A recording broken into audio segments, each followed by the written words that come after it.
November 30 வரை கலைஞர் தொலைக்காட்சியில் ஒளிபரப்பாகும் கௌரி பவித்ரா உள்ளம் கொள்ளை போகுதடா இனி எல்லாம் வசந்தமே. இதில் இடையே கேட்கப்படும் கேள்விகளுக்கு சரியான பதில் அனுப்பி வாரம் ஒரு ஸ்கூட்டரும் மற்றும் தினமும் 25 பேருக்கு மிக்ஸி, குக்கர் மற்றும் பட்டுப் புடவைகள் பரிசாக வழங்கப்படும். இவ்வளவு வருஷம் ஆனாலும் எங்க நட்பு குறையவே இல்லை அப்படின்னு சொல்றதுக்கு என்ன இருக்கு சொல்லுங்க. 2007ல ஸ்டார்ட் ஆச்சு சார் எங்கள் friendship. It's been 17 years. My friend is here only, back of me sitting. College mate. இதுதான் ரீசன், இதனால தான் இவன் எனக்கு ஃப்ரெண்டு அப்படின்லாம் எந்த ரீசனும் இல்லை. Then I got married. Love marriage தான், சப்போர்ட் எதுவும் இல்லை.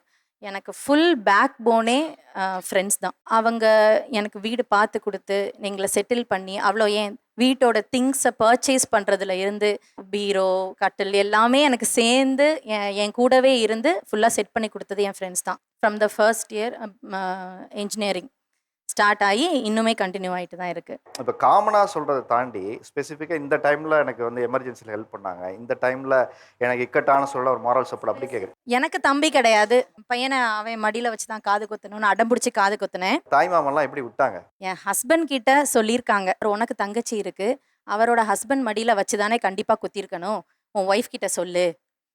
எதுக்கு ஒரு ஃப்ரெண்டை கொண்டு வந்து எதுக்கு இங்கே வந்து உட்கார வைக்கிறாங்க, என்ன அவசியம் அப்படின்னா என் ஹஸ்பண்ட் ஒரே வார்த்தை தான், அவங்க தான் ஃபுல்லாகவே எங்களுக்கு நின்னாங்க, நீங்கள் யாரும் வந்து நிற்கலை, அவ பெத்த குழந்தை, அவ சொல்கிறதே எல்லாரும் கேளுங்கன்னு ஒரே லைனில் க்ளோஸ் பண்ணிட்டாரு சாப்டர். ஒரு தாய் மாமன் உட்காந்து செய்ய வேண்டிய சடங்கை நண்பராக நான் உங்களை கூப்பிட்டு வச்சு செய்ய சொல்லும்போது உங்களுக்கு அந்த தருணம் எப்படி இருந்தது?